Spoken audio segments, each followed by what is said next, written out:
বিরোধী দলের জোর কদমে নির্বাচনী প্রচার অব্যাহত। আসন্ন ত্রিস্তর গ্রাম পঞ্চায়েত নির্বাচনকে সামনে রেখে আজ মঙ্গলবার জলাবাসা বাজারে পানিসাগর কংগ্রেস দলের জোর কদমে প্রচার মিছিল অনুষ্ঠিত হলো। প্রচার মিছিল শেষ পানিসাগর ব্লক কংগ্রেস প্রেসিডেন্ট সুখেন্দু ভট্টাচার্য বলেন যে ত্রিস্তর পঞ্চায়েত নির্বাচন আসছে, গ্রাম সরকার গঠন হবে। এই নির্বাচনকে উপলক্ষ করে আমরা দেখছি গ্রামে গঞ্জে প্রত্যেকটা ভোটার একটা উৎসবের মেজাজে একটা পরিবর্তন চাইছেন পঞ্চায়েত নির্বাচনকে উপলক্ষ করে, এবং কংগ্রেসের হাতকে শক্তিশালী করার জন্য মানুষ দল মত নির্বিশেষে বেরিয়ে এসছেন। তারই প্রমাণ আমার সঙ্গে উপস্থিত আছেন আমাদের রৌয়া গ্রাম পঞ্চায়েতের পঞ্চায়েত সদস্য নির্বাচিত বিজেপি দলের শ্রদ্ধেয় প্রফুল্ল দেবনাথ মহোদয়। আজকে কংগ্রেসের হাতকে শক্তিশালী করার জন্য আজকে এই আমাদের মিছিলে অংশগ্রহণ করেছেন। সকালবেলা উনি কংগ্রেসে আমাদের ডেকে কংগ্রেসে যোগদান করেছেন ওনার সদল বলে, এবং শুধু উনি নন, আমরাও কংগ্রেস দলের পক্ষ থেকে বিজেপি দলের বিরুদ্ধে অগণতান্ত্রিক ব্যবস্থার বিজেপি দলের সংবিধান বিরোধিতা, এইসব যে সমস্ত ভারতবর্ষের বিজেপি শাসনের আমলে শুরু হয়েছে, এর প্রতিবাদে পঞ্চায়েতে দুর্নীতির প্রতিবাদে অনেকেই কংগ্রেস দলের সমর্থন করছে। আমরা গত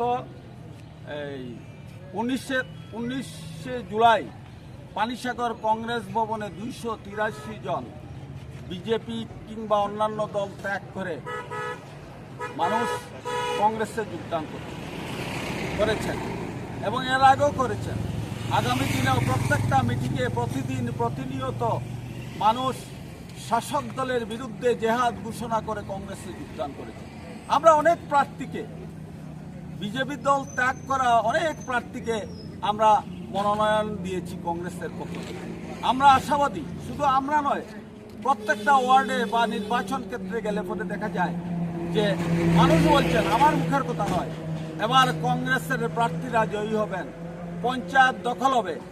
আমি আত্মবিশ্বাসী, এবং প্রত্যেকটা কংগ্রেসের একটা সাধারণ কর্মী হিসাবে যখন দিকে দিকে যাচ্ছি প্রত্যেক পঞ্চায়েতে প্রত্যেক ওয়ার্ডে, তখন মানুষের বিপুল সাড়া আমরা পাচ্ছি, এবং আশাবাদী এবার পঞ্চায়েত নির্বাচনে বিজেপির গড় ভেঙ্গে বিজেপি ধরাশায়ী হবে। আমার মনে হয় এই পানিসাগর বিধানসভা বলছি, বা পানিসাগর ব্লকের অধীনস্থ প্রত্যেকটা গ্রাম পঞ্চায়েত বিজেপি এবার হাতছাড়া হবে।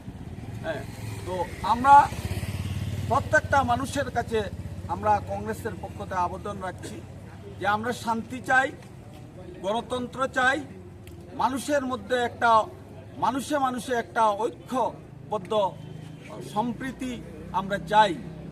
এই সম্প্রীতি এবং ঐক্যবদ্ধ হিংসার বিরুদ্ধে আমাদের প্রতিবাদ। এটাকে উপলক্ষে মানুষ যেভাবে যাচ্ছেন, আগামী দিনে বিজেপি বলতে আমাদের এই এলাকায় কিছু থাকবে বলে আমার মনে হয়। লোকসভা নির্বাচনে আমরা ইন্ডিয়া জোট তথা ত্রিপুরায় কংগ্রেস সিপিএম এক হয়ে লড়তে দেখেছি। পঞ্চায়েত ইলেকশনে তা জনসাধারণ পরিলক্ষিত করছেন না, কারণ লোকসভা নির্বাচন একটা সর্বভারতীয় নির্বাচন। বিধানসভা নির্বাচন, রাজ্যের এই বিধানসভা নির্বাচন একটা বড় নির্বাচন। এইসব নির্বাচনে আমাদের কংগ্রেস কমিউনিস্টের জোট ছিল এবং আজকেও জোট আছে, কিন্তু পঞ্চায়েত নির্বাচন একটা হচ্ছে গ্রামের নির্বাচন, গ্রাম সরকার নির্বাচন। আমরা ইচ্ছা থাকলেও আমরা সেখানে কংগ্রেস এবং কমিউনিস্ট পার্টি আমরা সমঝোতা করতে পারি। মানুষ বিপুলভাবে আমাদের কাছে আসছেন, কংগ্রেসের কাছে আসছেন, কংগ্রেসে যোগদান করেছেন এবং কংগ্রেসকে শক্তিশালী করতে চান। এই জায়গায় কংগ্রেস এবং কমিউনিস্ট আমরা কিছু কিছু আসনে সরাসরি প্রতিদ্বন্দ্বিতা করছি। এটা আমাদের নেতৃত্বের কাছে নয়, এটা স্থানীয় ভিত্তিতে হয়েছে।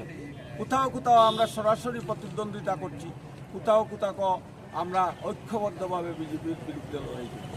এরপরেও আমরা আশাবাদী যে বিজেপি দৌড়াশে